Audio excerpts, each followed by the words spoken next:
Okay. Before I did Killing Them Softly, when I was 22, HBO gave me the biggest opportunity of my life at that time. They gave me a half-hour special, but this shit was not like a special, you know what I mean? It was like, it was generic. It didn't even have a title. It was just Dave Chappelle. And I shot it in San Francisco at a place called Broadway Studios, which is on the second floor of a building. And beneath Broadway Studios is a nightclub. And the special was only supposed to be 30 minutes.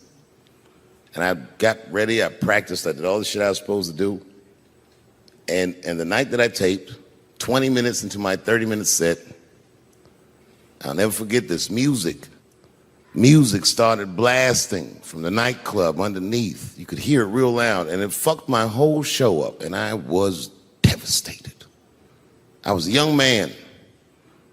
I really believed in what I was doing, and I thought that my dream had been killed. So when I got off stage, I ran down the steps to the alley behind Broadway Studios and where the control trucks are parked, and I kicked that motherfucking door open, and I started yelling at all the producers. I was nobody in show business, just a guy that believed in us. I said, man, you fucked everything up. That fucking music, what the fuck were you thinking? And there was a guy who was a big-time producer, I ain't saying no names, and he stood up and he said, hey, kid, sit the fuck down. He said, we didn't ruin anything. He said, we made a deal with that nightclub to not play music, and they didn't honor the deal. And I said, who didn't honor the deal? And he pointed to a guy. I'll never forget it. It was an old white man sitting in the Ford Taurus by himself. And he said, that guy right there. And I didn't waste no time or ask no questions. I went to that Ford Taurus and I beat on that window and I said, open the door, motherfucker, I want to talk to you. And that old man looked at me for 1 second and wisely drove the fuck off. And left me in the alley cussing at anybody who would listen. And 2 minutes later, literally 120 seconds later, couldn't have been any more than that, the doors of the kitchen in the alley of that nightclub underneath Broadway Studios flung open. And that old man was standing there, that same old man with reinforcements. He had 2 big goons with him, and he looked at me, and he was calm as a cucumber. He said, you, come here. I want to talk to you. I didn't know anything about the streets at this age. But I found out later in my life that these men were Russian mobsters. And I don't know what you guys know about the Russian mob, but these are the niggas that killed Denzel in Training Day.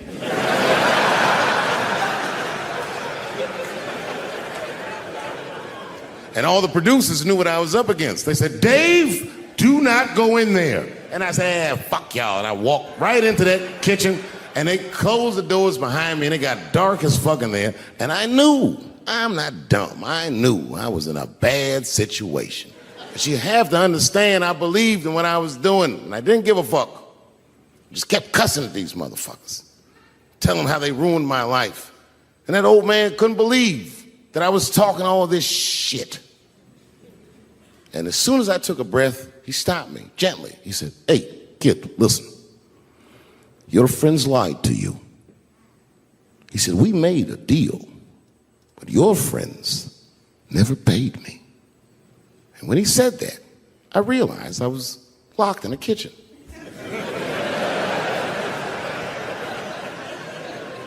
I realized he was telling the truth, which would make me wrong. And the very moment that I realized I was wrong, for the first time, I was afraid. You see, it's a funny thing if you believe you're absolutely right. You can get drunk off the feeling of how right you are. That's why gay people are so mean.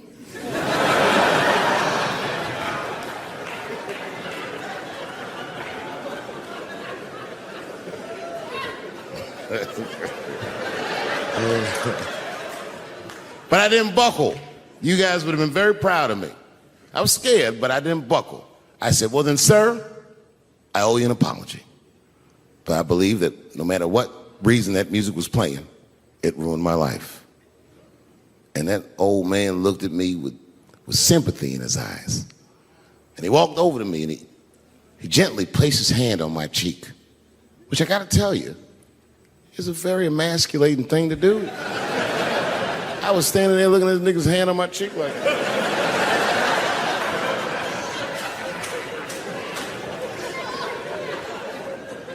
And he said, "You are a real man." And he tapped me on my cheek. Real soft. Just like that. The doors opened back up. The light from the alley flooded into the kitchen. And I just walked out alive. I lived to fight another day. And in that moment, I learned one of the most valuable lessons of my life, and I have to share it with you. And that lesson is this. In your life, in any given moment, the strongest dream in that moment wins that moment. I am a very powerful dreamer. Yeah, I'm not lying.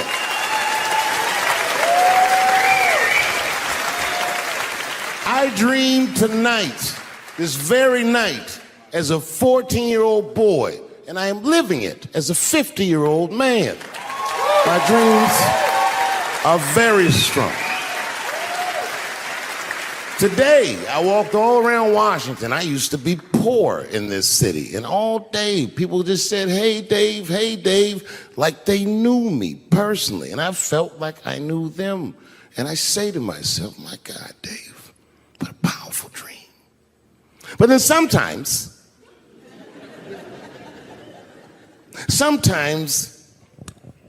I feel regular. Just feel like myself. Maybe I'll smoke some weed and be in some nightclub and feel shy. But I'll look across the nightclub and I'll see some guy that no one's ever heard of. But this nigga worked all week and got bottle service. And his bitches bringing Moet with sparklers to him. And I picture in my mind he's Persian. He's doing some kind of weird Persian dance. And he got 6 bitches at his table because he got so much liquor, and they all call him saying, "Go Cena, go Cena." And I'll be looking across the room like, oh my God, I'm in that guy's dream. I can hear him telling his friends, "Hey, how was the club last night?" "Man, that shit was fantastic. I had bottle service. I seen Dave Chappelle across the club looking at me like, ooh, who was that?" And that's the trick to life. You have to be wise enough to know when you were living in your dream. And you have to be humble enough to accept when you're in someone else's. It's why I don't judge between Will Smith and Chris Rock. Because you guys look at them as big ideas, but I look at them as fellow dreamers. I can't judge between them because I see myself in both of them. I am Will Smith. I am the man that cannot take it anymore and will slap the shit out of the next person that says a crossword to me or somebody that I love. And I am Chris Rock. I am the man that can get slapped in front of the whole world and keep my composure so I don't fuck anything up. That is what men do. Men make boundaries. Men enforce boundaries. And men test boundaries. And no man tests more boundaries than a trans man.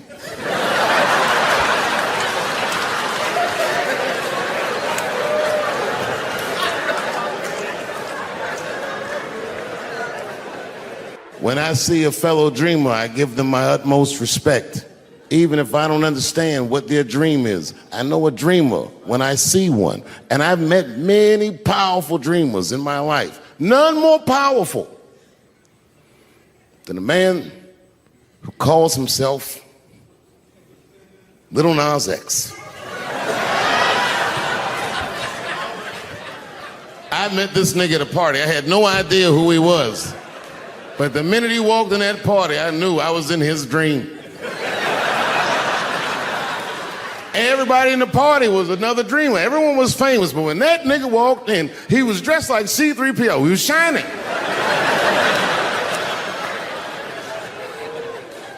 And everyone was like, oh my God, there he is. That's Lil Nas X. I didn't know who he was. And for some reason, out of all them dreamers, he walked right up to me. And he said, I tried to get you in my video. I didn't know what the fuck he was talking about. I said, what? I said, what? What video? And he just looked at me like, you know what video, and walked away. And I watched him walk away. I said, man, this nigga's having a very powerful dream.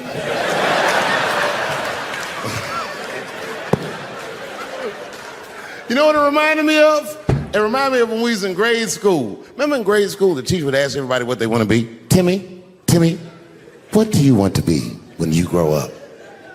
And Timmy acted like he had an idea. He'd stand up, he'd say, I want to be a fireman. And the teacher would say, Timmy, that is a beautiful dream.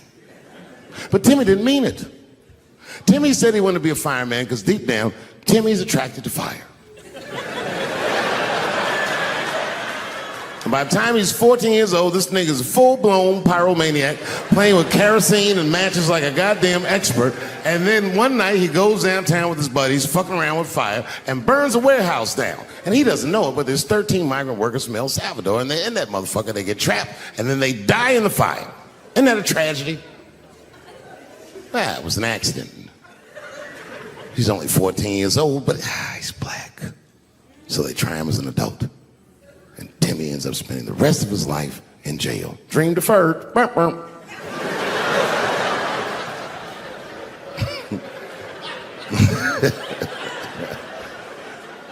What about you, Billy?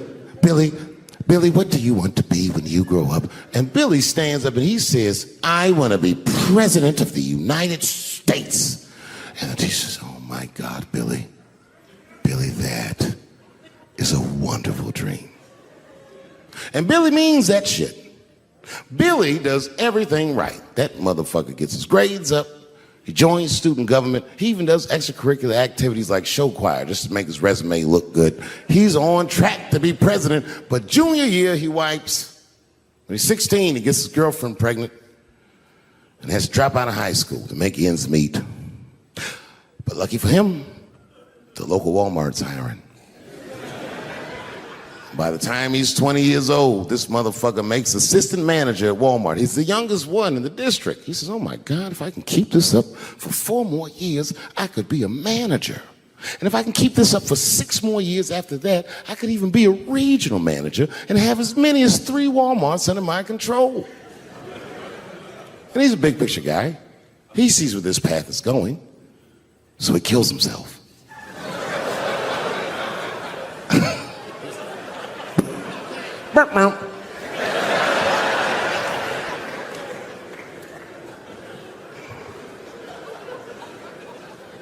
Well, what about you? What do you want to be when you grow up? I don't want to say, because I don't want the other kids to laugh at me. Who cares if they laugh? Your dream is yours. Own your dream so they can come true. Say it loud and proud. What do you want to be when you grow up? Little Nas X. And that nigga stood up in front of the whole class. I want to be the gayest nigga that ever lived. I want to do a music video and slide down a stripper pole all the way to the depths of hell and suck the devil's dick at 10 o'clock on BET while all the kids are awake and can see me. Shockingly, that was the only dream that worked out.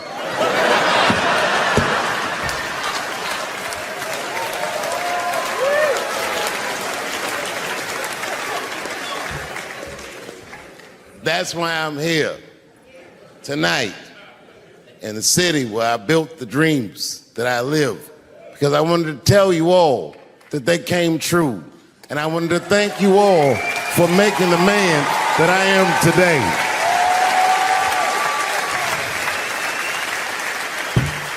Yes, I am living a very powerful dream. Every time I come to this city and I stand in front of you, I realize that, my God, man, this is not my dream at all. It's yours. And I am honored to be in it. Thank you very much, Washington, D.C. I'll see you next time. You know, when I was growing up, I was probably about 8 years old. And at the time, we were living in Silver Spring. Yeah. Yes. Common misconception about me in D.C. A lot of people think I'm from the hood. That's not true. But I never bothered to correct anybody because I wanted the streets to embrace me. As a matter of fact, I kept it up as a ruse. Like sometimes I'll hang out with rappers like Nas and them, and these motherfuckers will start talking about the projects. Yo, it was wild in the PJs, yo. And I'll be like, word, nigga, word. But I don't know. I have no idea. My parents did just well enough so that I could grow up poor around white people.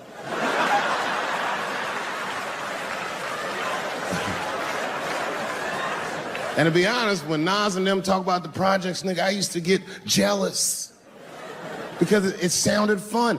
Everybody in the projects was poor, and that's fair. But if you were poor in Silver Spring, nigga, it felt like it was only happening to you. I know the pain of that first sleepover at a white friend's house. And you come back home on Sunday and just look at your parents like, y'all need to step your game up. Everything in Timmy's house works. Remember the first time you saw that? In a cold winter, and to be at a white friend's house and see the motherfuckers in their living room without their coats on?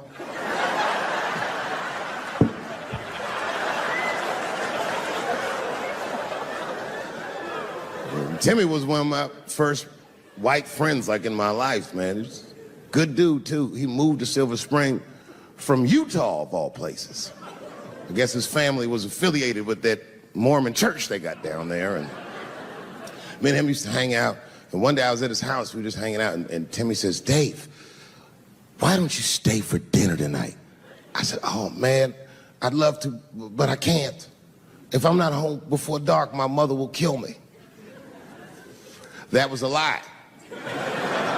My mother had several jobs. I hadn't seen her in like 3 or 4 days. At that point in my life, it was my experience that white dinner wasn't delicious.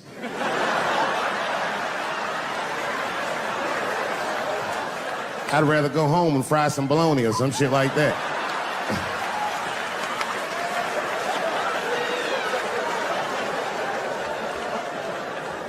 But then old Timmy threw me a curveball I wasn't expecting. He said, oh, it's too bad you can't stay, Dave, because Mom made stovetop stuffing. I said, what the fuck, stovetop? Well, hold on, nigga, let me make some phone calls real quick. I had seen that commercial so many times, I had dreamt of getting my hands on some of that stovetop stuffing. And finally, I met a motherfucker that actually had a box of stovetop in the house. I couldn't miss this opportunity, so I pretended to call my mother. And then I came back and I said, Timmy, you're not gonna believe this great news. Mom said I can stay. And he said, fantastic. He said, why don't you come with me and we'll help set the table and then we can say the blessing. I had no interest in setting this motherfucker's table or saying these crazy ass Mormon prayers. I just wanted that goddamn stuffing. My hands first. My plan was simple. Wash my hands slowly, and by the time I'm done, the table will be set, the blessing will be said, and all that there will be left to do is eat. Went to the bathroom. I washed my hands very slowly. I must have been in there for about 10 minutes. And suddenly, one of his mothers came to the door.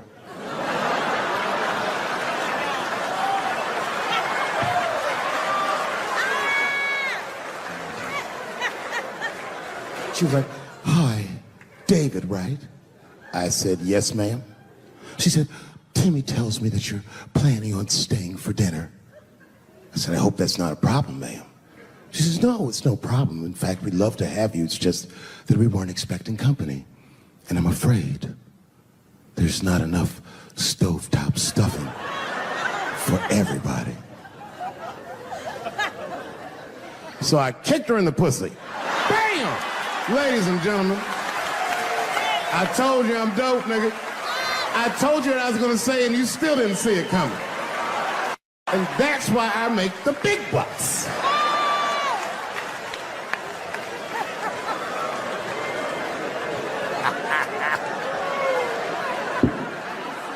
Oh my God.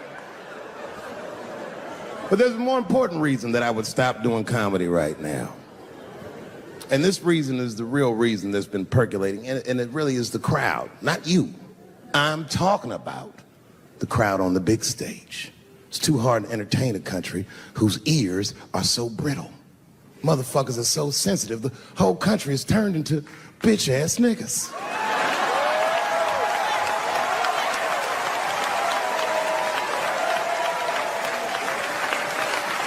Everything you say upsets somebody. You know, I can remember when it all started. It was when I was doing Chappelle show. When I was doing Chappelle show, I used to do the show, and then on the weekends I do like concerts and shit like that. So I'm doing a concert, and there was a couple in the front row, beautiful couple. The wife was obviously Asian. You could see it in her face.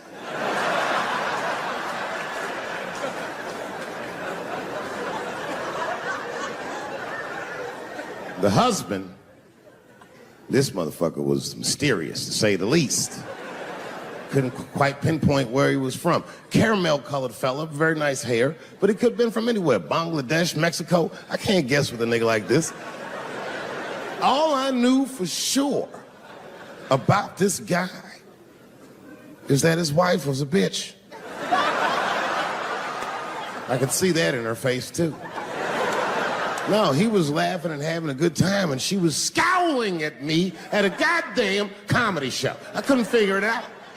And then I realized at some point that she was pregnant, and I was smoking on stage. I said, oh my God, that's probably why she's mad. So I started to put my cigarette out, but then she hit me with one of them fake non-smoker calls.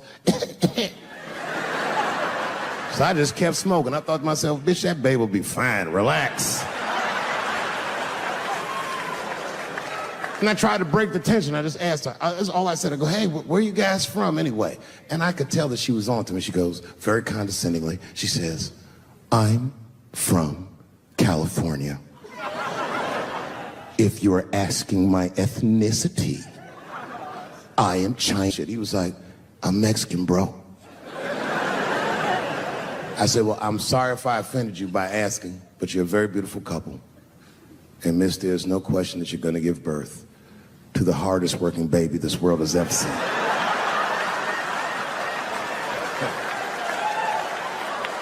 That's not a bad joke. She got very upset. She got up to leave immediately, but she didn't just leave. She had to take one last dig at me on the way out. I will never buy one of your fucking DVDs again, Dave Chappelle. I said, ma'am, with all due respect, Chinese people don't buy DVDs.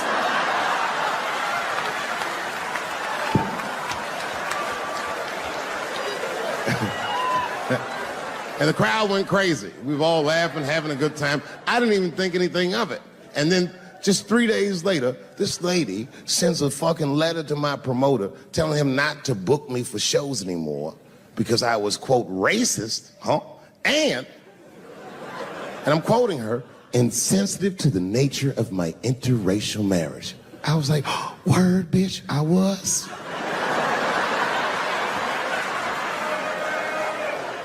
And she would know that I myself am in an interracial marriage. That's right. In fact, my wife is Asian too. Surprise, bitch, I'll see you on Thanksgiving.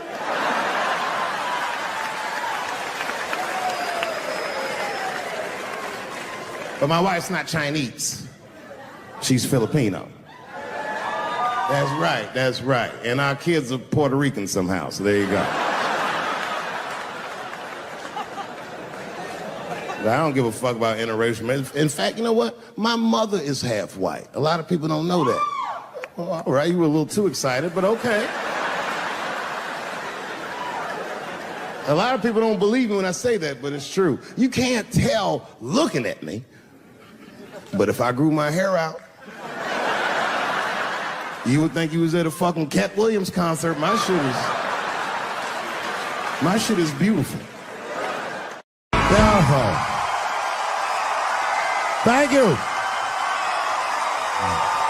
Thank you very much.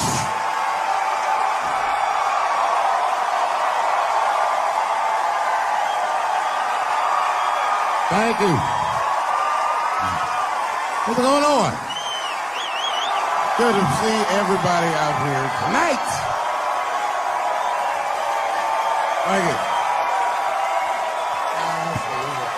Hey, have a seat. Everybody be comfortable and relax. Oh my gosh, good to be back in Austin, Texas. It's good to know that plaid is back in. Most of the dudes I meet around these parts are dressed like a dyke in New York, so I'm glad to see that.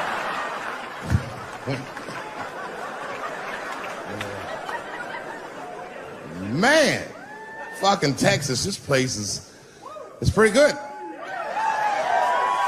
Pretty damn good. You know, I was in Santa Fe the other night, and a motherfucker threw a banana peel at me. Yeah, that didn't feel so good. Of course, it was a white person. Not to indict the whites, I'm just saying. And then not only did he throw a banana peel at me, but it was premeditated. You could tell. You could tell the peel was too brown, you know what I mean? It was like, you didn't eat that banana recently, motherfucker. You had that shit waiting on me.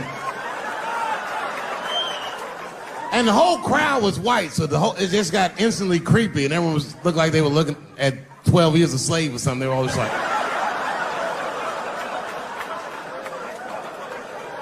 who the fuck does that? And then they arrested the guy, which was... I said, someone's gonna fuck you in the butt in the holding cell. You know that, right? Can't just be throwing banana peels at Dave Chappelle. They're not gonna let you get away with this.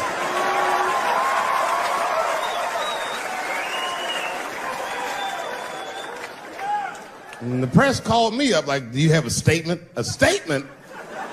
For a fucking banana peel? No! I don't have anything to say. This guy was like fucking famous for throwing a banana peel at me. 20 years from now, he's gonna be tucking his kids into bed and the kid gonna be like, Daddy, tell him about the day that you threw that banana peel at that nigger in Santa Fe. Boy, I'll tell you what, that black motherfucker saw his name up on the marquee about a week before. I said, man, if I could just get close enough to meet him. Throw a banana on that nigger and show him how. Fucking banana gate. I didn't even want to press charges. You know, this has happened to me before. No, sir, it's not a banana. I live in Ohio, right? So this like a few winters ago. Oh, I didn't know you would ever clap for that. Well, all right. That's the first time that shit's ever happened. Ohio! Anyway, I live amongst the whites. Small town in Ohio. And it was wintertime, and it had snowed recently, so there were huge snowdrifts on the street. I was walking with my sister. Now, my sister was dressed in all Muslim garb, as were her children. And I was dressed as Dave Chappelle. And we were walking and just talking about something, and a car sped around the corner, and the window came down, and somebody threw a snowball and hit me right in my shoulder. I didn't know what was going on. Why was this happening? Because I'm black? Because she's Muslim? Because I'm Dave Chappelle? I couldn't tell. But again, I knew it was premeditated. Because who the fuck has a snowball in a warm car? Way through, lady. Because he went around the corner and got stopped at the red light. He was caught in the traffic. So then I ran out into the street and I just tapped on his window. Hey, my man, can I just talk to you guys for a second? Come on out for a second. I just want to talk to you. There's 4 young white dudes in the car. They were like, just chill, bro. I said, relax. I just want to talk. Now, this is an old black trick. Really, I didn't want to talk. I was going to fuck them up. So, if you're ever caught in traffic and a black guy starts saying he just want to talk to you, don't open the door, nigga. And even if he's me, smiling at you. And they were like, chill, bro, just chill. And then the one guy in the back seat, I don't know what, he was just cockier than his friends. He was like, fuck it, man. I'll get out the car. And I started yanking on his door. Let me help you, motherfucker. Let me just help you out. And I didn't notice his window was down. And he threw a snowball that shit hit me right in my chest. Pow. He said, fuck you, you fucking nigger. And then the light turned green and they sped off. And I smiled from ear to ear. I looked at my sister and she said, I got the plates. And I was happy as shit because throwing a snowball at a motherfucker is a misdemeanor assault. But if you call me and me and my sister start dancing, we gonna send this motherfucker to jail. Now I didn't notice it, but while I was yelling at him, a crowd of all white people had formed because it was an all white town. And I was like, uh-oh, I thought I was gonna get jumped.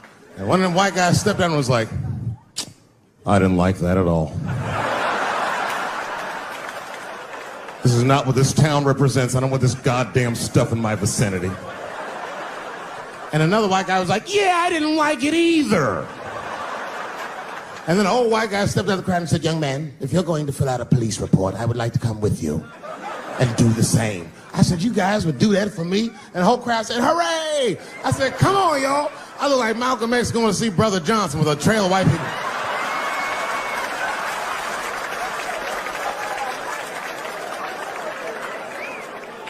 Unreal. Hour later, we was all just sitting in the police station, and the police came in and like, well, Mr. Chappelle, 16 identical police reports. We ran the tags, 2 young men that had their mother's car. We have all 4 suspects in holding. Their mother is here. It's up to you. Whatever you want to do. If you want to press charges, we'll move forward. Sorry about that, officer. I'm a little flustered. I've never been in a position where I could decide the fate of white children before, but it's weighing heavy on me, sir. And I really can't decide. And I saw a lady pacing back and forth in the hallway, and I said, is that? He goes, yes, that's their mother. Well, can I speak to her before I make a decision? And when the mom came in, she saw it was me. She busted out crying. Oh, God, oh, no, I don't want him to go to jail. I am so sorry. I didn't raise him to do this. We love your comedy. We love you at the house. I said, miss, please, just, all right, look, I don't necessarily want your son to go to jail either. But what he did was pretty fucked up. So, is there something we can do short of jail just to let him know that he's wrong? She said, oh, I don't know. What did you have in mind? Miss, I've never been in this position before. Oh, you know what we could do? I don't know if I'm asking too much, but maybe if you could just suck my dick a little bit. Just a little bit. I'm not gonna finish. I just want you to do it enough so that I can tell him you did it.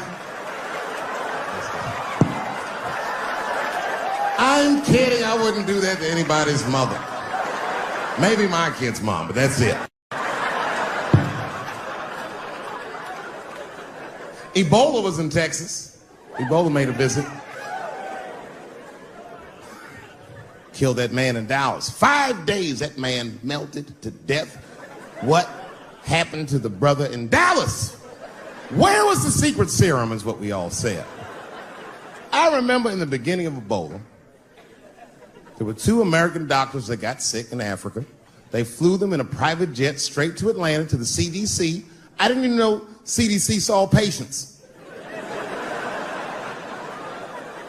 There it was said they administered what the New York Times called a secret serum. I don't know what's in it. It's just like Colonel Sanders' recipe. But both of these motherfuckers survived. These doctors, thank God, are healthy. They are out there somewhere tonight at Whole Foods, touching vegetables, walking around. Everything's okay. Hey, Frank, how are you? Oh, you didn't hear? I had Ebola last week, but I'm doing all right now. I was bleeding out of my eyes and anus, so I got concerned, but I'm okay. What happened to the brother in Dallas? They just rubbed some Vicks on that nigga.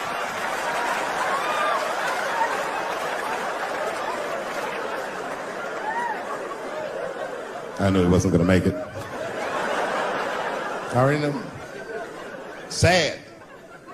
I saw in the New York Times, they said Ebola is the new AIDS. Whew. Isn't that something? Here I am thinking that old AIDS was working just fine. And they already have a new AIDS out.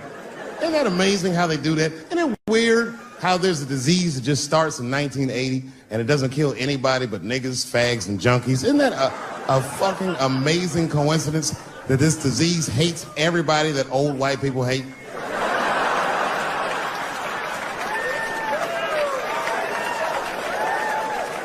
I think either God is white or the government hid that shit in disco balls.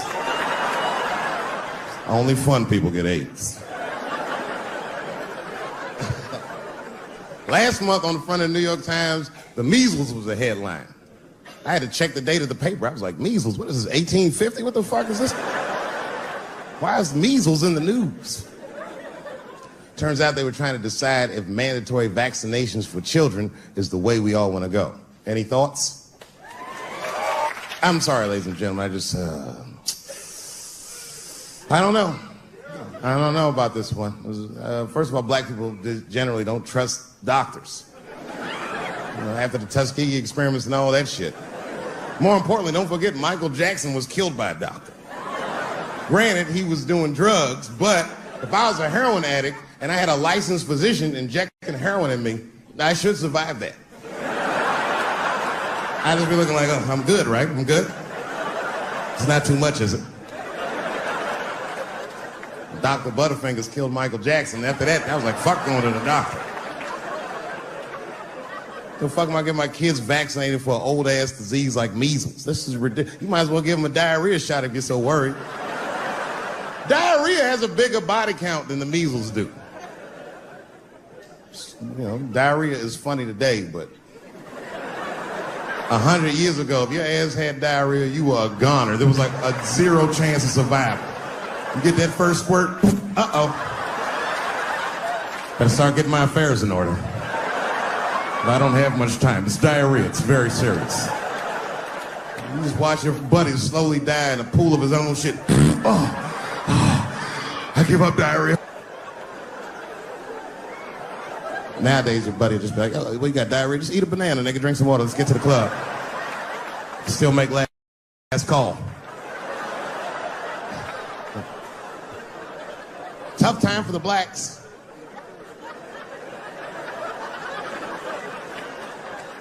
These are not good times for the blacks. I don't know if you know what I'm talking about, right?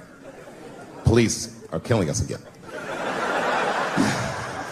It's a very unfortunate set of circumstances because we were doing very well. You know, America has a racial hot seat. I think we can all agree that that's the truth. And we can also agree that that hot seat is traditionally occupied by African Americans in general, African American men in particular.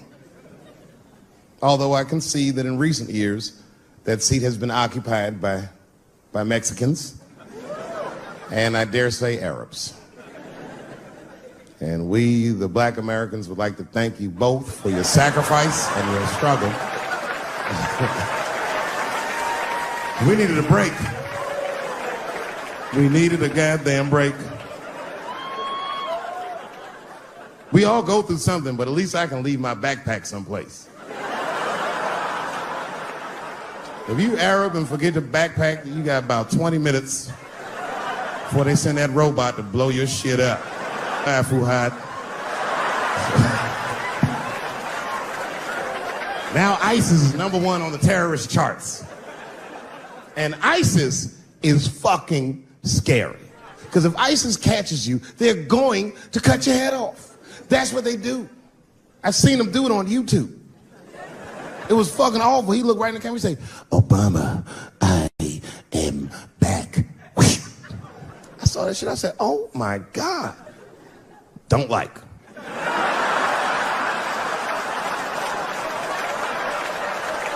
How is this guy cutting people's heads off on YouTube? I can't even post a dick pic, and this motherfucker is decapitating people. I'm gonna have to change my settings. You know, everyone has it hard, but I think harder than black people and harder than Arabs and harder than Mexicans, you know who has it the worst? Fat black people.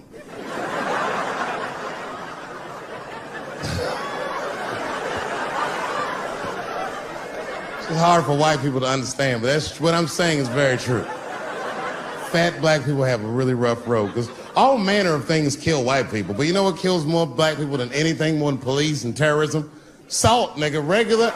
Here, white people are getting Ebola cures and shit, and meanwhile, I'm dying from fucking the flavoring.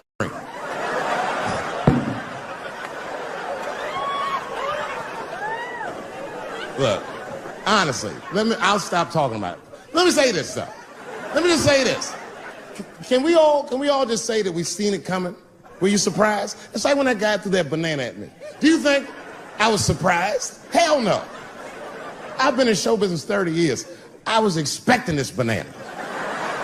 I knew one of these nights, it's like somebody gonna throw a banana at me one of these nights, niggas.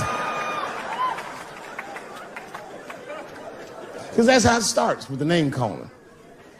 Like that Paula Deen. Remember Paula Deen got fired from the Food Network?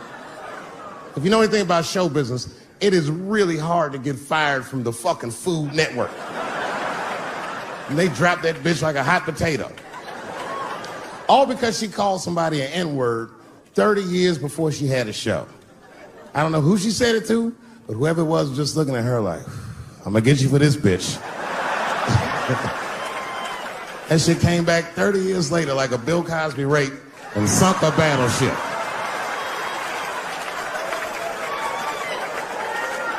And every black person was mad, but we weren't like that mad.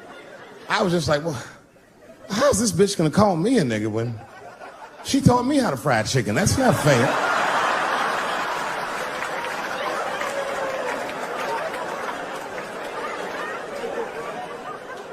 I think Donald Sterling shit was more serious.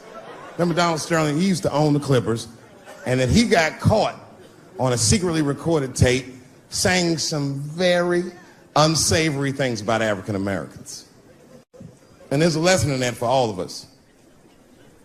The lesson is, if you are old and white and racist in this great country, whatever you do, don't tell your black girlfriend about that shit, because that's who made the tape. She recorded all that shit, and the tape was terrible. He was like, stop bringing these black guys to my games. First, we're all confused, like, well, how the fuck are you gonna have a game without us? But it turned out that the black guy he was speaking of was none other than Magic Johnson, the billionaire. Unbelievable. Never even mentioned the fact that he had AIDS, which is... This guy must be really racist if AIDS is the footnote. Well, you gotta be careful, baby. He got the old Ebola.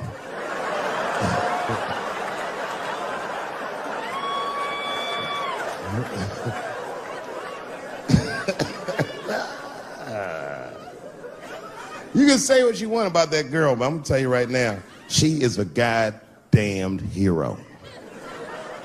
Because you might have thought these things were happening before, but now you can see it all in front of you without a shadow of a doubt. That shit actually went down. She sucked that old guy's dick. She really took one for the team on that one. That's really gross. This dick is like 80 years old. It's like tasting history.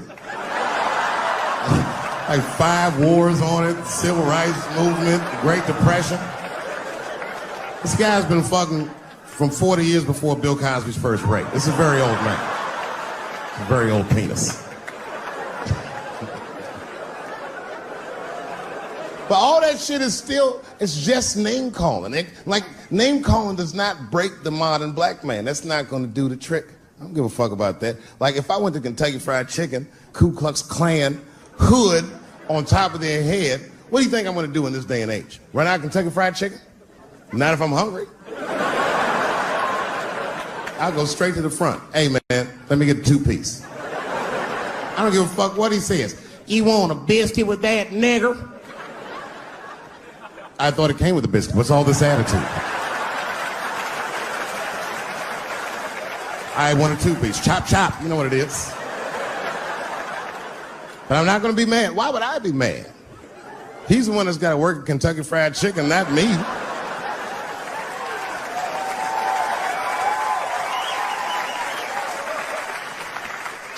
Or how about this? What if I lived in Austin and I had a white girlfriend? It's possible in Austin. As a matter of fact, some people say it's necessary, but that's not the point.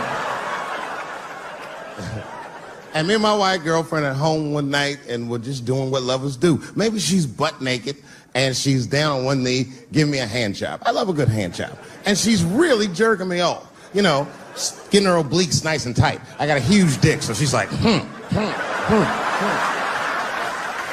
And I'm like, wow, this really feels wonderful. I think I'm gonna come. Nigger. I know, that's a tough one.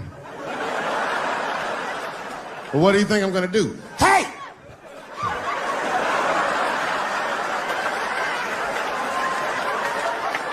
That's no time for integrity, ladies and gentlemen. I'm busting that nut in her face. I'll sort through the ethics later. But I'm what they call a man of his word. If I say I'm coming, oh, I'm coming. I don't give a fuck what happens. God forbid somebody could shoot me. If I say I'm coming, it's still that. Oh.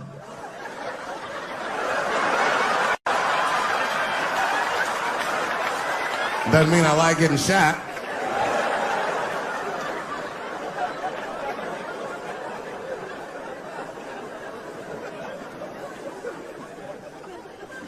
Boy. Yeah, tough time for the blacks. I'm not gonna say nothing about the police. I'll leave that for Chris Rock.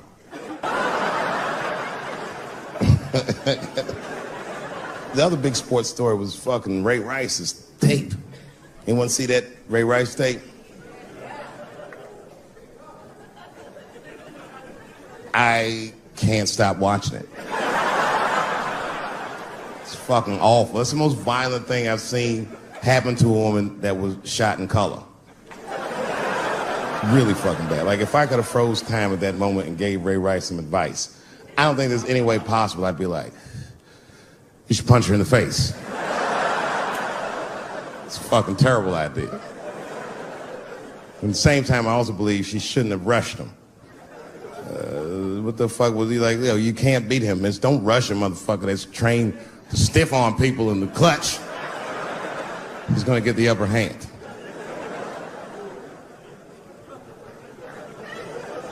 The only reason I bring him up is because, you know, he's about to play football again. You didn't know that? The NFL was told by a federal judge that they had to reinstate Ray Rice because he was transparent with their investigation. He told them exactly what he did, and they can't just change your bit. That's like if I'm hanging out with my buddies and I'm like, hey guys, guess what I did last night? I fucked this big fat girl I met at the club. And they're all like, oh shit, Dave, that's crazy. And then they see a tape of me doing it, and they're like, we can't hang out with you anymore, Dave. That's not what this crew is all about. I'll be like, what? I told y'all what I did. What's really fucked up is the tape was made before they were married. Isn't that weird? I don't know why she'd do that. I don't even know why he would do that. As a guy, would you want to live with a woman that you had once punched in the face with all your strength? That's some very bold color purple type shit. Sealy, come out here and shave me.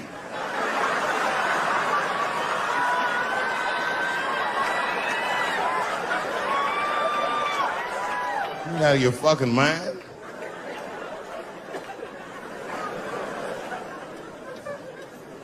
I had to ask an older friend of mine just to get some perspective. This older black dude. Actually, the fairest person I've ever met. And I asked him, I just said, hey man, I said, did you see that Ray Rice video? And instantly he was like, David, that shit was disgusting. I wonder what she said to him.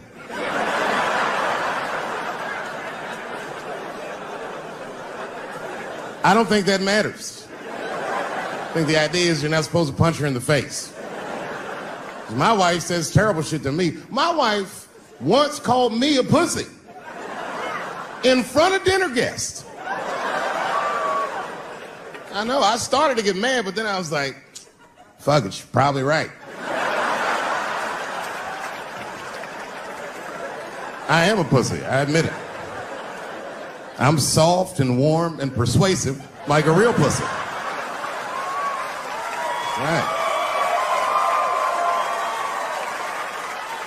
And then I told her, I said, and if you don't take care of me properly, I might stink like your pussy.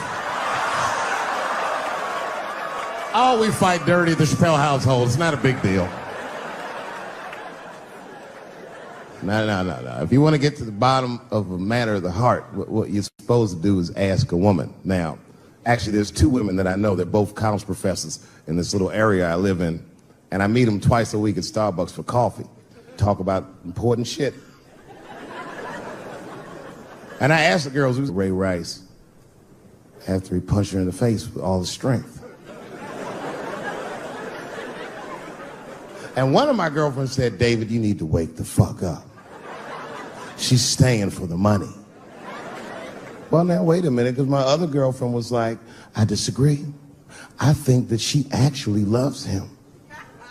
And I said, wait a minute, ladies, you know what? I think that you're both right. And what I was doing when I said that was preserving the possibility of a threesome with these bitches. I've been chipping away at this pussy one cup of coffee at a time for like 4 years. I was gonna throw all that hard work away over some Ray Rice shit. I don't care that much.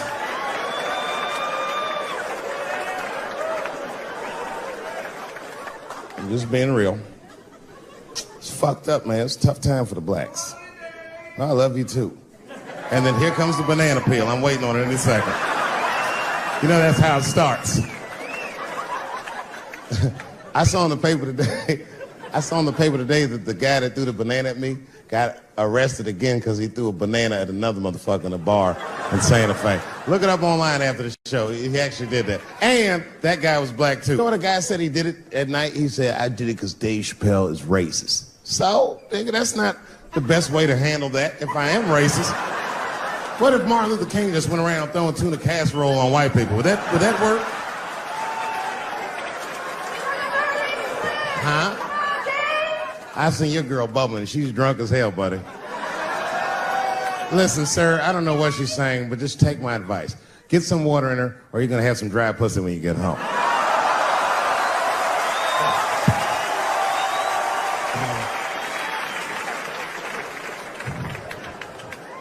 His dick's gonna be shaped the fuck up tomorrow.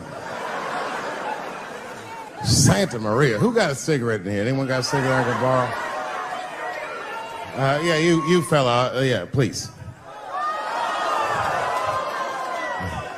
Well, let me see this.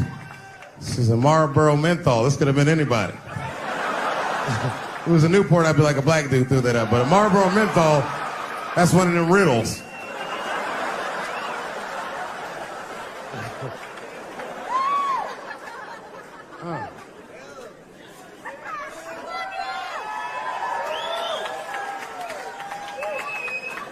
Is the word pussy offensive?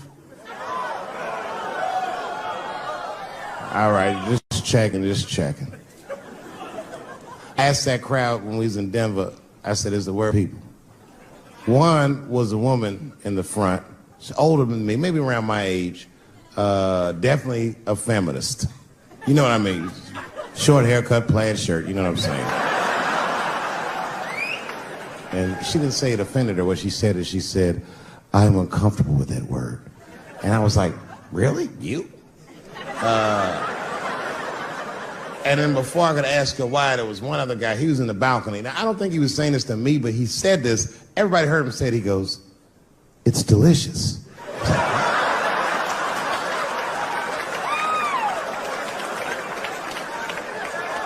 I don't think I've ever heard pussy called delicious before in my life. Now, this is not to say that it's bad, but it's definitely an acquired taste. I don't think any of us tasted pussy our first time like, hey, it's good. It needs something.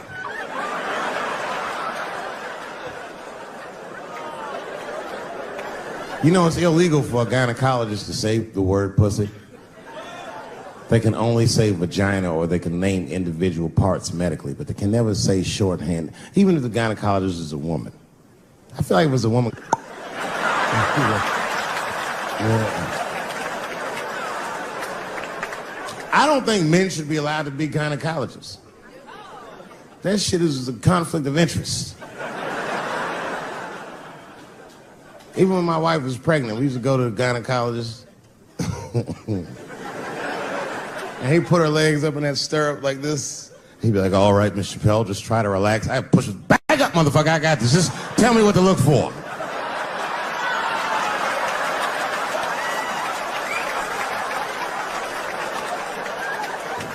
One of those home-style checkups.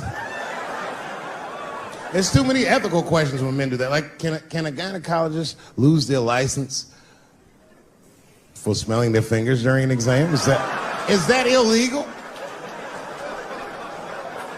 How could they not? These are men. It's like if you have a good barbecue, you don't even think about it. You just...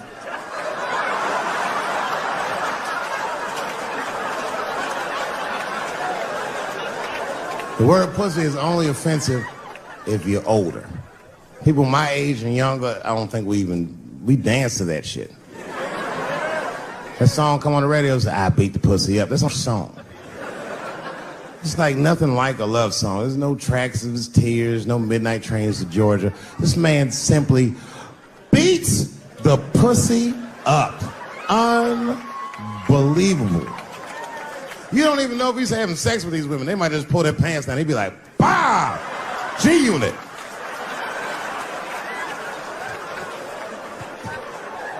Like you'll be watching HBO. Hi, I'm Larry Merchant, standing here ringside with the pussy after a devastating bout with 50 Cent. Pussy, come over here and let me talk to you for a second. My God, you look terrible. Your lips seem to be swollen. You're bleeding a little bit. Tell me, pussy, what happened inside of that ring with 50? I don't know, Larry. I felt really good in the first round. I was ready to fight. It's warm and moist, and I don't know. It just hit me from angles I wasn't expecting. Front, left. Backside surprised me the most. Well, pussy, let's take a look at round 4. This is where it all went wrong for you. Here you come out of your corner, pussy. You fight really good. It looks like you got 50 with a right and a left, but then 50 slips your jab, and there, right there. You see that? He punches you right on that little bean thing you have on the top of your head. I don't know what that is. There's 50 just pounding away at that bean over and over, and that pussy gets rattled around like that. I don't think I was thinking anything, Larry. You know, I'm a real good defensive fighter. It's real hard to get to me. I've never been punched directly on my bean before. As a matter of fact, most fighters don't even know that bean exists. I guess he just hit me there and I lost control of my legs. I don't know what else to tell you. I like when Lil Wayne talks about pussy, because Lil Wayne used to have that song. He'd say, I got a bitch that plays movies in my jacuzzi. And then it goes like this. Pussy juicy. That shit always makes me laugh, because no guy says that, you know what I mean? Only Lil Wayne would say some shit like that. If he was fucking a girl, she's like, is this pussy good? And I can be like, it's juicy. It's good. The pussy was juicy. That's why I'm not Lil Wayne. Because if I was in a hot tub with a girl and I could tell that the pussy was juicy while I was in the hot tub, I'd probably get out of the tub. I'm a germaphobe. I just picture Lil Wayne like, what is this strange oil floating in my hot tub water juice? That shit was so funny to me, I must have wrote like no less than 40 jokes with the punchline pussy juice. And all of them work to some degree 100% of the time. I'll do one more just so you believe it, okay? All right. In this next piece, it's a special episode of CSI. For some reason, Lil Wayne is guest starring as the lead detective, okay? That's the setup. Are you ready? Here it goes. Has anyone else been on this crime scene? No. It's very strange. This place is virtually undisturbed. No forced entry. No sign of a struggle. Shine your flashlight right here. I just slipped in something. What is this? What is this? It glistens in the light. Smooth to the touch. Pussy juice.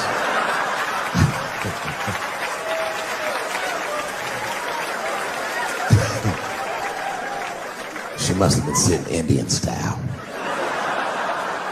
39 more where that came from.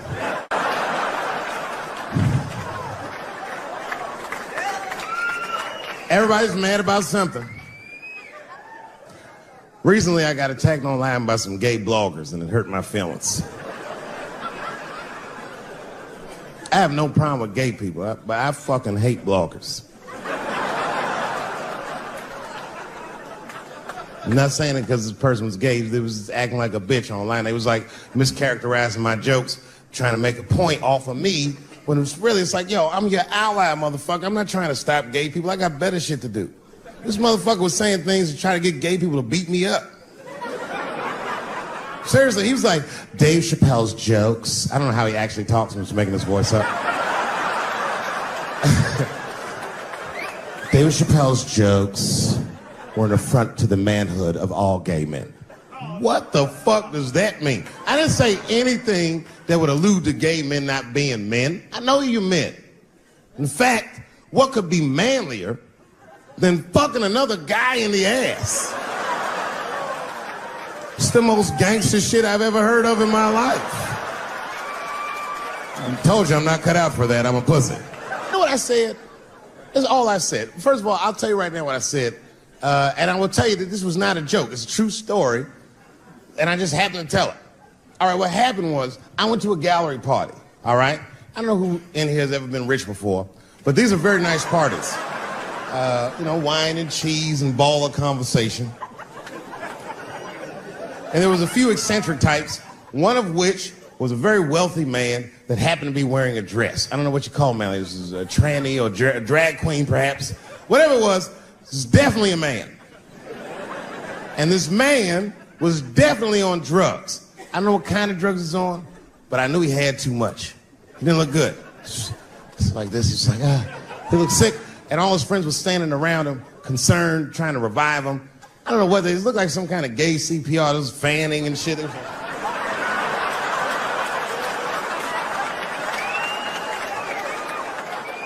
I saw all this from a distance. Now, I should have minded my own business, but I got curious. I was like, oh.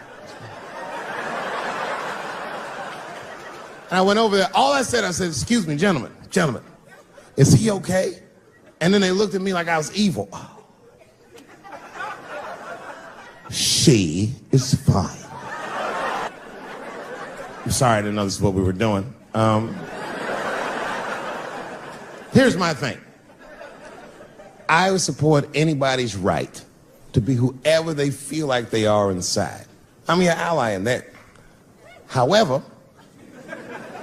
my question is, to what degree do I have to participate in your self-image?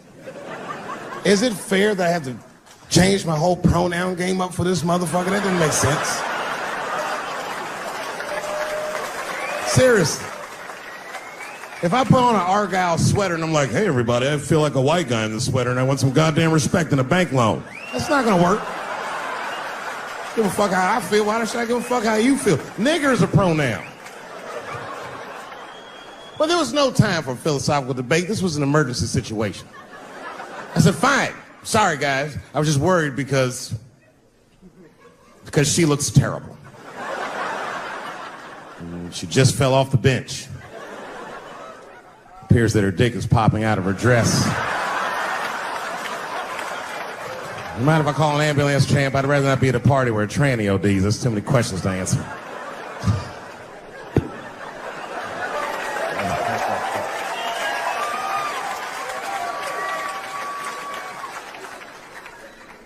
Okay, I've been through this before. I had a friend from high school. Now, in high school, this guy was a thug, Will, right? He was a fucking dope boy. He did it all. He's a wild dude. People used to be very scared of him. And then after high school, word on the street was he'd come out the closet.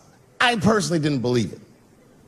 I bring him up because last year, he calls me out of the blue like, yo, what's up, man? I got your number from so-and-so, and I heard you're going to be in New York doing a show. Could I get some tickets? I was like, fuck yeah, get some tickets, man. How you been? He said, well, we'll catch up at the show, man, but yo, I appreciate it. I'll see you soon. I said, all right, man, take care. And I was about to hang up, and I couldn't resist. I was just like, hey, nigga, I heard you was gay. What's going on with that?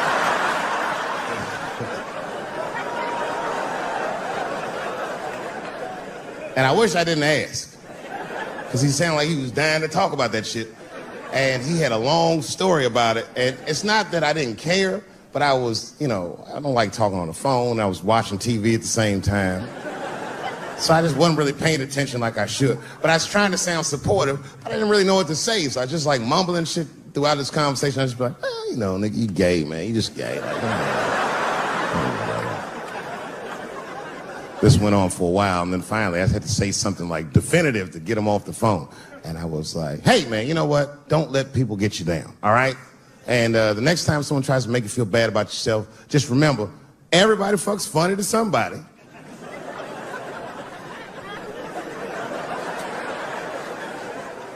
He didn't like that shit. He's like, what the fuck does that mean? I said, huh? He said, you saying I fuck funny, motherfucker? I said, no, that's not what I'm saying. I'm saying everybody's different. He said, you ain't say different, nigga. You say it funny. What's so fucking funny about the way I fuck? And I said, hey, man, I fuck feet. He said, what? Oh, this is not a joke, ladies and gentlemen. I get women to squeeze their feet together like this, and I fuck them right in that little space in their feet. But you can't build a community behind that shit. There's no flag for us. That shit made him laugh. And the next day, after the show, I saw him backstage. He was like, yo, what's up, man? I'm like, oh, shit, what's going on? And he had his buddy with him. He goes, Dave, I want you to meet Manuel. Manuel's my fiance. We're in New York getting married because it's legal here. I said, well, gracias. And he went to go get some drinks. And then my buddy looked at me. He was like, so, Dave, what do you think? And I started mumbling again. You gay, nigga, you're just gay. He said, yeah, I'm a little nervous about getting married, man. It's a big step. I said, yeah, it is. It's a big step. He said, well, you've been married for a while. You got any advice for us? No, I'm married to a woman. Sorry about that. And they corrected me. He said, no, you married the person that you love.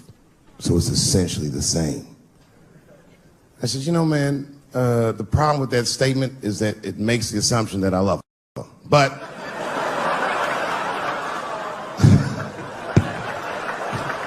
you guys lighten the fuck up. Of course I love my wife. She laughs at this shit. As a matter of fact, she eats and spends this shit. You know what I told him? I told him, I said, you know what you should do, man? First of all, you shouldn't do it. I'm talking about being legally married. It's not that you're gay as much as just legal marriage is a fucking diabolical leverage game in the United States. I'm just being honest. Devoid of religious significance or the idea of love, marriage is nothing but an awful contract that you shouldn't sign. I'm just being real. Because you start out loving each other, and then like 2 years later, you're just building a case against one another for a hypothetical court date that may or may not ever happen. You throw being gay on top of that, that shit is explosive. Like I said, Ray Rice shit. Okay, right after Ray Rice went through all that shit, I was at a party and I met this kid, Michael Samms. You know Michael Samms? Very nice guy. He's the first openly gay NFL player. And Mike's a very nice guy, very brave guy. But when I met him, I couldn't help but thinking, his wife up in the elevator. Is that domestic violence, or is that just two niggas working shit out in the elevator? You know what I mean?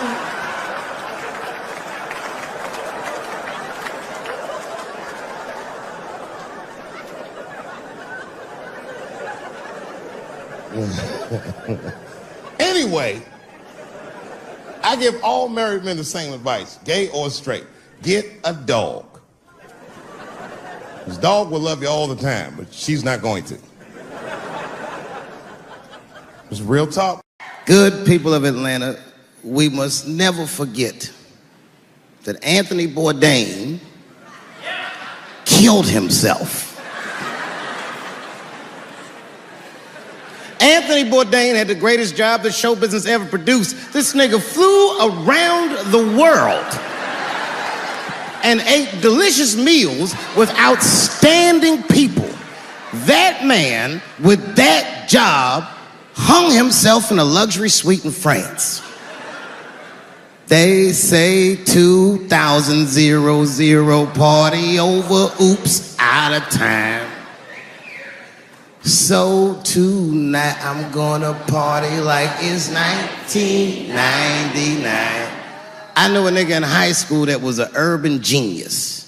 This motherfucker's grades were so good, he got all the way from the hood to an Ivy League school with a full scholarship. From there, the motherfucker got himself into one of the best law schools in the country. And when he was in law school, he met a woman and they fell in love. And they were gonna get married. I remember him telling me about it. He was home for Christmas. And I told him, I said, my man, save that bitch for later in your life.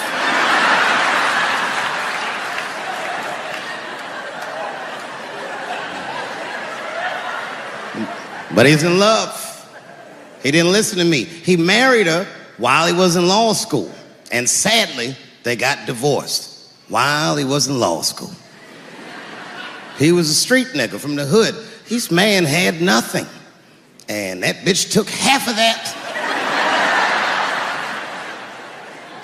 And then I just never saw him again for years. And then 2 years ago, I was home in D.C. doing some shopping, trying to buy my sons some socks at Foot Locker. I go to Foot Locker, guess who's the manager? That nigga. Dressed like a referee, the whole shit. This motherfucker is 45 years old. We went out drinking that night just trying to catch up, and he told me, he said he's been living with his mother for like 10 years, just trying to get back on his feet. But that's not the point of the story. The point of the story is, never occurred to this nigga to kill himself. He's alive and well in D.C.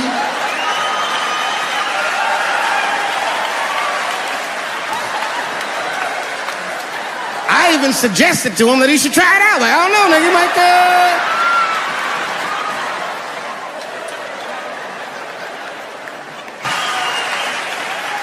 goddamn sick of it. This is the worst time ever to be a celebrity. You're gonna be finished. Everyone's doomed.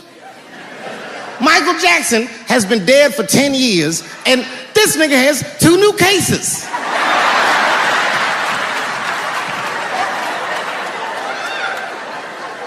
And if you haven't watched that documentary, then I'm begging you, don't watch it. It's fucking gross. I felt like HBO was sticking baby dicks in my ears for 4 hours straight. Really nasty shit. I don't want to know all these things. Turns out, Michael Jackson allegedly likes a long gander at the anus. So they said he stares at people's buttholes. That's what they said. That's how gross the documentary was.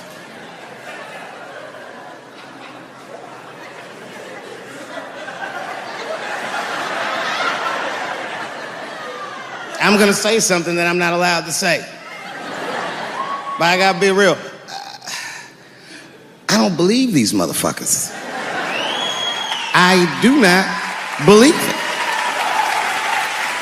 But let me qualify the statement. I am what's known on the streets as a victim blamer. You know what I mean? Somebody come up to me like, Dave, Chris Brown just beat up Rihanna. I'll be like, well, what did she do?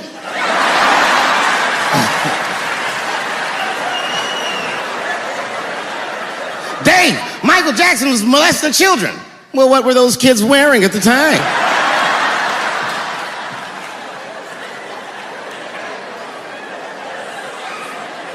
I don't think he did it. But you know what? Even if he did do it, you know what I mean? You know what I mean? I mean, it's Michael Jackson.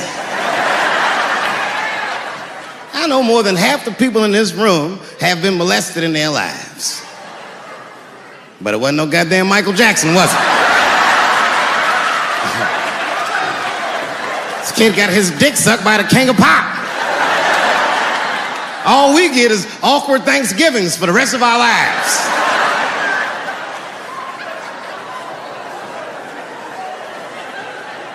You know how good it must have felt to go to school the next day after that shit? Hey, Billy, how was the weekend? How was my weekend? Michael Jackson sucked my dick. And that was my first sexual experience. If I'm starting here, then sky's the limit.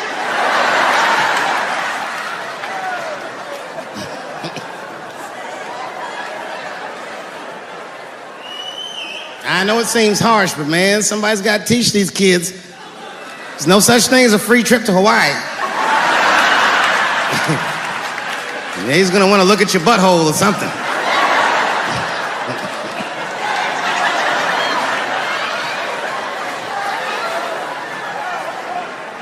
You know why I don't believe it? You know why I don't believe it? Because if Michael Jackson's out here doing all this molesting, then why not Macaulay Culkin? Macaulay Culkin said in an interview that Michael Jackson never did anything inappropriate with him or even around him. Think about that shit. You know, I'm not a pedophile. But if I was, Macaulay Culkin's the first kid I'm fucking, I'll tell you that right now.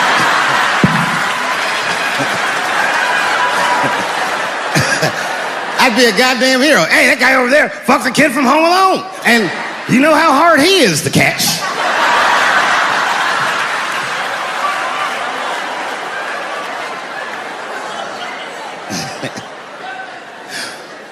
My mind's telling me no.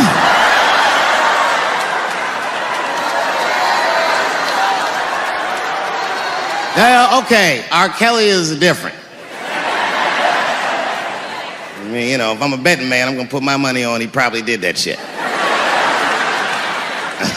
I'm pretty sure he did that shit.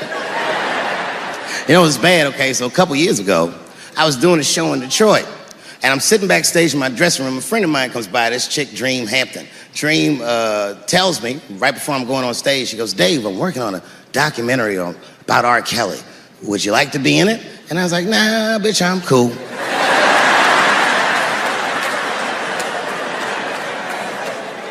I went on stage, I just forgot about the shit. And then 2 years later, the documentary comes out, Surviving R. Kelly.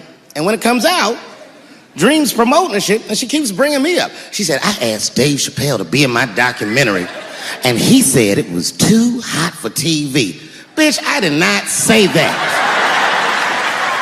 It does not even sound like how I talk. Oh, that's too hot for TV? I would never say that shit.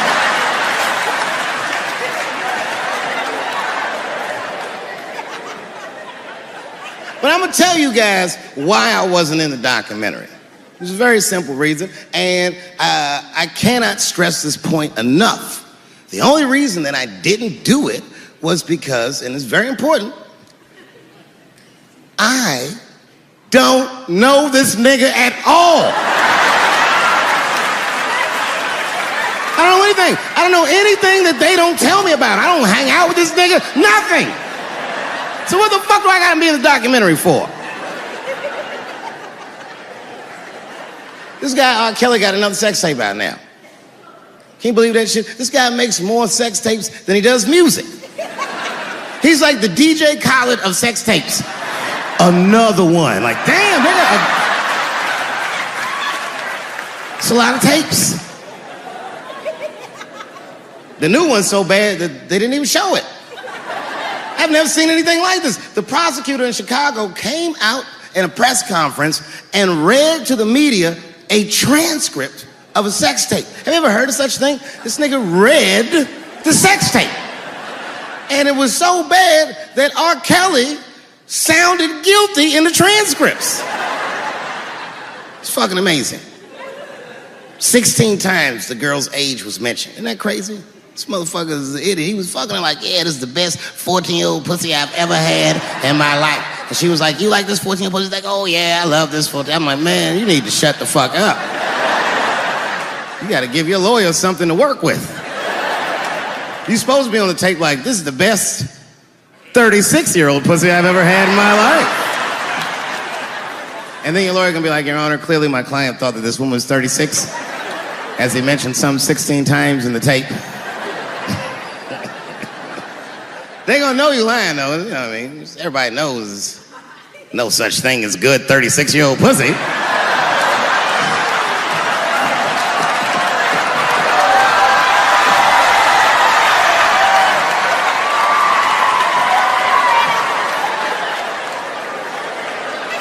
It's hard not to write these jokes. It's hard not to think about. Even when I watch sports, I be thinking about, think about, okay, say LeBron James changed his gender.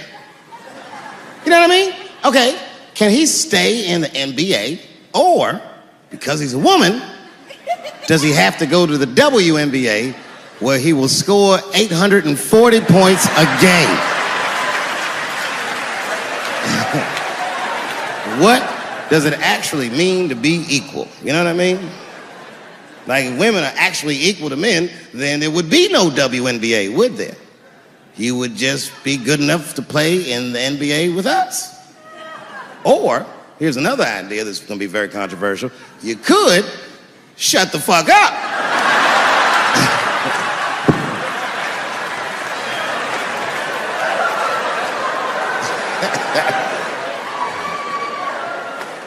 I'm sorry, ladies, I got a fucking Me Too headache. Y'all is killing me right now. It's really fucking tough to watch what's going on. You know, ladies, I said it in my last special, and I got in a lot of trouble for this. I told you were right. But the way you're going about it is not going to work. But I'm biased. I said it. Louis C.K. was a very good friend of mine before he died in that terrible masturbation accident. And it was his room. You read the story. He was masturbating in his own room. That's where you're supposed to masturbate. And then he said, hey, everybody, I'm gonna pull my dick out. Nobody ran for the door or nothing like that. They all just kind of hung out like, I wonder if this guy's serious. And he came on his own stomach. There it is. What is the threat? Have any women ever seen a guy that just came on his own stomach? This is the least threatening motherfucker the earth has ever seen. All you see is shame in their face and cum dripping down like pancake butter.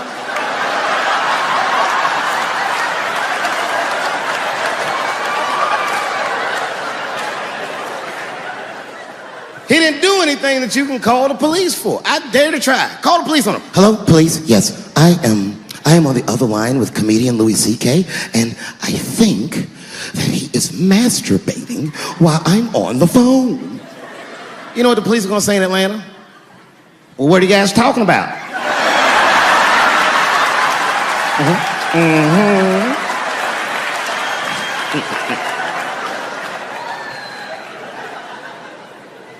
They ruined this nigga's life, and now he's coming back playing comedy clubs, and they acting like if he's able to do that, that's gonna hurt women. What the fuck is your agenda, ladies? Is sexism dead? No, in fact, the opposite happened. I said it was gonna get worse, and they said I was tone deaf. But 8 states, including your state, have passed the most stringent anti-abortion laws this nation has seen since Roe v. Wade.